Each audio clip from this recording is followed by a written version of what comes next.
ಎಲ್ಲಾ ಚಿತ್ರರಂಗಕ್ಕೆ ಪೈರಸಿ ಎಂಬುದು ಒಂದು ಭೂತದಂತೆ ಪದೇ ಪದೇ ಕಾಟ ಕೊಡ್ತಾನೆ ಇದೆ. ಕಿಡಿಗೇಡಿಗಳು ಕೆಲವು ನಿಮಿಷಗಳಲ್ಲಿ ಪೈರಸಿ ಮಾಡ್ಬಿಡ್ತಾರೆ. ಇನ್ನು ಕ್ರಾಸ್ ಕಲೆಕ್ಷನ್ ನ ನೋಡೋದಾದ್ರೆ 8 ಕೋಟಿ ದಾಟಿರಬಹುದು ಎಂಬುದನ್ನು ಸಹ ಅಂದಾಜಿಸ್ತಾ ಇದೆ. ಈ ಖುಷಿಗಳ ನಡುವೆ ಇದೀಗ ಸದ್ಯ 45 ಚಿತ್ರಕ್ಕೂ ಸಹ ಪೈರಸಿ ಕಾಟ ಶುರುವಾಗಿದೆ. ಸಮಾಜಕ್ಕೆ ಒಳ್ಳೆಯ ಸಂದೇಶ ಕೊಡಬೇಕು ಅಂತ ಈ ಸಿನಿಮಾವನ್ನ ಮಾಡಿದ್ದೇವೆ, ದಯವಿಟ್ಟು ಪೈರಸಿ ಮಾಡಬೇಡಿ ಎಂದು ಇದೀಗ ನಿರ್ಮಾಪಕ ರಮೇಶ್ ರೆಡ್ಡಿ ಎಲ್ಲಾರ ಹತ್ರ ವಿನಂತಿಸಿಕೊಂಡಿದ್ದಾರೆ. ಹಾಯ್ ಹಲೋ ನಮಸ್ಕಾರ, ನೀವು ನೋಡ್ತಾ ಇದ್ದೀರಾ ಸ್ಪೀಡ್ ಪ್ಲೇಸ್ ಕರ್ನಾಟಕ. ನಾನು ಸುಷ್ಮಿತಾ ನಟರಾಜ್. ಇದೀಗ ಎಲ್ಲಾ ಚಿತ್ರರಂಗಕ್ಕೆ ಪೈರಸಿ ಎಂಬುದು ಒಂದು ಭೂತದಂತೆ ಪದೇ ಪದೇ ಕಾಟ ಕೊಡ್ತಾನೆ ಇದೆ. ಸಾವಿರಾರು ಜನ ನೂರಾರು ದಿನಗಳ ಕಾಲ ಶ್ರಮಪಟ್ಟು ಮಾಡಿದಂತಹ ಸಿನಿಮಾವನ್ನ ಕಿಡಿಗೇಡಿಗಳು ಕೆಲವು ನಿಮಿಷಗಳಲ್ಲಿ ಪೈರಸಿ ಮಾಡಿಬಿಡ್ತಾರೆ.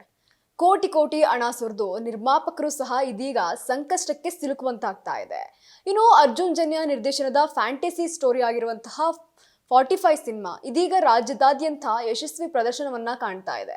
ಕ್ರಿಸ್ಮಸ್ ಸಂಭ್ರಮದಲ್ಲಿ ತೆರೆಕಂಡಂತಹ ಚಿತ್ರಕ್ಕೆ ಇದೀಗ ಭರ್ಜರಿ ರೆಸ್ಪಾನ್ಸ್ ಕೂಡ ಸಿಗ್ತಾ ಇದೆ. ಪೇಡ್ ಪ್ರೀಮಿಯರ್ ಶೋ ಹಾಗೂ ಮೊದಲ ದಿನ 5 ಕೋಟಿ ರೂಪಾಯಿಗೂ ಅಧಿಕ ನೆಟ್ ಕಲೆಕ್ಷನ್ ಅನ್ನ ಮಾಡ್ಕೊಂಡಿದೆ. ಇನ್ನು ಕ್ರಾಸ್ ಕಲೆಕ್ಷನ್ ನ ನೋಡೋದಾದ್ರೆ 8 ಕೋಟಿ ದಾಟಿರಬಹುದು ಎಂಬುದನ್ನು ಸಹ ಅಂದಾಜಿಸ್ತಾ ಇದೆ. ಇನ್ನು ಶಿವರಾಜ್ ಕುಮಾರ್, ಉಪೇಂದ್ರ ಹಾಗೂ ರಾಜ್ಬಿ ಶೆಟ್ಟಿ ನಟನೆಗೆ ಪ್ರೇಕ್ಷಕರು ಸಹ ಇದೀಗ ಫಿದವಾಗ್ಬಿಟ್ಟಿದ್ದಾರೆ. ಆದ್ರೆ ಈ ಖುಷಿಗಳ ನಡುವೆ ಇದೀಗ ಸದ್ಯ 45 ಚಿತ್ರಕ್ಕೂ ಸಹ ಪೈರಸಿ ಕಾಟ ಶುರುವಾಗಿದೆ.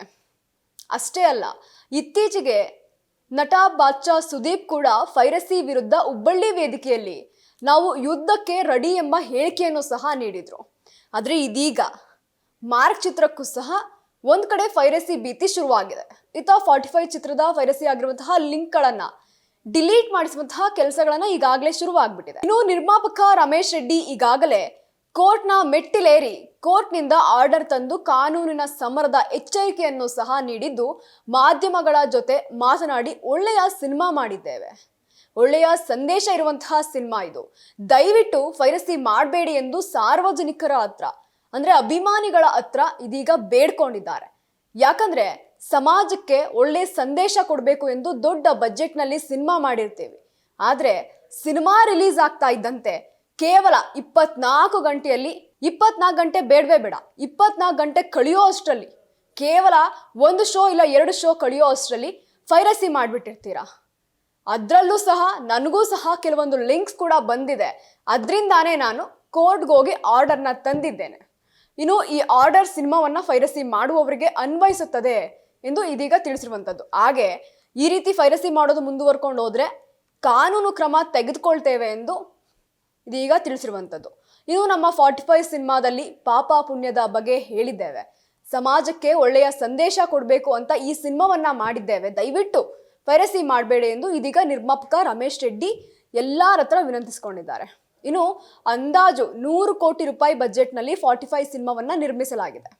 ಅರ್ಜುನ್ ಜನ್ಯ ಸ್ವತಃ ಚಿತ್ರಕ್ಕೆ ಸಂಗೀತ ನೀಡಿದ್ದು, ಮಾರ್ಕ್ ಸಿನಿಮಾ ಆರ್ಭಟದ ನಡುವೆಯೂ ಸಹ 45 ಸಿನಿಮಾ ಕಲೆಕ್ಷನ್ ತುಂಬಾ ಜೋರಾಗಿದೆ.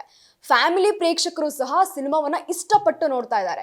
ಇನ್ನು ಈಗಾಗಲೇ ನೀವು ನೋಡ್ಬೋದು, ಎಷ್ಟೋ ಚಿತ್ರಮಂದಿರಗಳಲ್ಲಿ ಶಿವಣ್ಣನ ಆಕ್ಟಿಂಗ್ ಇರ್ಬೋದು, ಶಿವಣ್ಣನ ಶಿವಸ್ವರೂಪಿಯ ಅವತಾರಗಳಿರ್ಬೋದು, ಇಂತಹ ಸೀನ್ಗಳು ಬಂದಾಗ ಎಷ್ಟೋ ಜನ ಕೈ ಎತ್ತಿ ಮುಗೀತಾ ಇದ್ದಾರೆ. ಎಷ್ಟೋ ಜನ ಥಿಯೇಟರ್ ಅಲ್ಲಿ ನಿಂತ್ಕೊಂಡು ಮಂಗಳಾರತಿ ಮಾಡ್ತಾ ಇದ್ದಾರೆ. ಈ ದೃಶ್ಯಗಳನ್ನೆಲ್ಲ ನಾವು ನೋಡ್ಬೋದು. ಹಾಗಾಗಿ ಈ ವೀಕೆಂಡ್ ನಲ್ಲಿ ದೊಡ್ಡ ಮಟ್ಟದ ಕಲೆಕ್ಷನ್ ಅನ್ನ ಇದೀಗ 45 ನಿರೀಕ್ಷಿಸ್ತಾ ಇದೆ. ಶಿವಣ್ಣನ ನಟನೆಗೆ ಅಭಿಮಾನಿಗಳಂತೂ ಸಿಕ್ಕಾಪಟ್ಟೆ ಮೈ ನವಿನೇರಿಸಿ ಕುಣಿತಾ ಇದ್ದಾರೆ. ಒಟ್ಟಿನಲ್ಲಿ ಅಭಿಮಾನಿಗಳ ಮನ ಗೆದ್ದಿದ್ದು ಶಿವಣ್ಣ ಅಂದ್ರೂ ತಪ್ಪಾಗಲ್ಲ. ಇನ್ನು ಕ್ಲೈಮ್ಯಾಕ್ಸ್ ಚಿತ್ರದಲ್ಲಿ ಹೈಲೈಟ್ ಆಗ್ತಾ ಇದ್ದು, ಯಾಕಂದ್ರೆ ಸಿಂಪಲ್ ಕಥೆಯನ್ನ ಬಹಳ ವಿಭಿನ್ನವಾಗಿ ತೆರೆ ಮೇಲೆ ತರುವ ಪ್ರಯತ್ನವನ್ನ ಇದೀಗ ಅರ್ಜುನ್ ಜನ್ಯ ಅವರು ಮಾಡಿದ್ದಾರೆ. ಗರುಡ ಪುರಾಣದ ಹಿನ್ನೆಲೆಯಲ್ಲಿ ಮನುಷ್ಯನ ಪಾಪ ಪುಣ್ಯದ ಬಗ್ಗೆ ಈ ಚಿತ್ರದಲ್ಲಿ ಚರ್ಚಿಸಲಾಗಿದೆ. ರಾಜೇಂದ್ರನ್, ಕೌಸ್ತುಭ ಮಣಿ, ಪ್ರಮೋದ್ ಶೆಟ್ಟಿ ಚಿತ್ರದ ತಾರಾಗಣದಲ್ಲಿದ್ದಾರೆ. ಕ್ರಿಸ್ಮಸ್ ಸಂಭ್ರಮದಲ್ಲಿ ದೊಡ್ಡ ಸಿನಿಮಾಗಳು ಸಹ ಬಿಡುಗಡೆ ಆಗಿವೆ. ಆದ್ರೆ ಇವೆಲ್ಲದರ ನಡುವೆ 45 ತನ್ನ ದರ್ಬಾರನ್ನ ಮುಂದುವರ್ಸ್ಕೊಂಡು ಹೋಗ್ತಾ ಇದೆ. ನಿರ್ಮಾಪಕನಾಗಿ ನಾನು 45 ಸಿನಿಮಾ ಮಾಡಿ ಸೇಫ್ ಆಗ್ತೀನಿ ಎಂದು ರಮೇಶ್ ರೆಡ್ಡಿ ಇದೀಗ ತಿಳಿಸಿರುವಂತದ್ದು. ಹಾಗಾಗಿ ಸತ್ಯ ಹೆಗ್ಡೆ ಛಾಯಾಗ್ರಹಣ, ಸುನಿಲ್ ಕುಮಾರ್ ಸಂಭಾಷಣೆ, KM ಪ್ರಕಾಶ್ ಸಂಕಲನ ಚಿತ್ರಕ್ಕಿದ್ದು ತೆಲುಗು, ತಮಿಳ್, ಹಿಂದಿ ಹಾಗೂ ಮಲಯಾಳಂ ಭಾಷೆಗಳಲ್ಲೂ ಸಹ ಸಿನಿಮಾ ಡಬ್ ಆಗ್ತಾ ಇದೆ. 1 ವಾರ ತಡವಾಗಿ ಅಂದ್ರೆ ಜನವರಿ 1ರಂದು ಸಿನಿಮಾ ಬೇರೆ ರಾಜ್ಯಗಳಲ್ಲಿ ಬಿಡುಗಡೆ ಆಗಲಿದ್ದು, ದೊಡ್ಡ ಸಂಸ್ಥೆಗಳು ಚಿತ್ರದ ವಿತರಣೆಯ ಹಕ್ಕನ್ನ ಇದೀಗ ಕೊಂಡ್ಕೊಂಡಿವೆ. ಒಟ್ನಲ್ಲಿ 45 ಸಿನಿಮಾ ಪೈರಸಿ ಆಗಿದೆ. ಒಟ್ನಲ್ಲಿ ಆ ಲಿಂಕ್ಗಳನ್ನೆಲ್ಲ ಇವಾಗ ಡಿಲೀಟ್ ಕೂಡ ಮಾಡಿಸ್ತಾ ಇದ್ದಾರೆ. ಏನಾಗುತ್ತೆ ನೋಡ್ಬೇಕಾಗಿರುವಂತದ್ದು. ಯಾಕಂದ್ರೆ ಇನ್ನೊಂದು ವಾರ ಆದ್ಮೇಲೆ ಅಂದ್ರೆ ಜನವರಿ 1ರಿಂದ 45 ಕೂಡ ಬೇರೆ ರಾಜ್ಯಗಳಲ್ಲೂ ಸಹ ರಿಲೀಸ್ ಆಗ್ತಾ ಇದೆ. ಇದರಿಂದ ಮುಂದೆ ಚಿತ್ರದ ಕಲೆಕ್ಷನ್ ಎಷ್ಟಾಗುತ್ತೆ, ಬಾಕ್ಸ್ ಆಫೀಸ್ ನಲ್ಲಿ 45 ಯಾವ ರೀತಿ ಧೂಳೆಪ್ಸುತ್ತೆ, ಇವೆಲ್ಲವನ್ನು ಸಹ ಮುಂದಿನ ದಿನಗಳಲ್ಲಿ ಕಾದ್ ನೋಡ್ಬೇಕಾಗಿದೆ. ಇದಾಗಿತ್ತು ಈ ಕ್ಷಣದ ಸುದ್ದಿ. ಮತ್ತಷ್ಟು ಅಪ್ಡೇಟ್ಸ್ಗಾಗಿ ನೀವು ನೋಡ್ತಾ ಇರಿ ಸ್ಪೀಡ್ ಪ್ಲಸ್ ಕರ್ನಾಟಕ, ನಿಮ್ಮಿಂದ ನಿಮಗಾಗಿ ನಿಮಗೋಸ್ಕರ.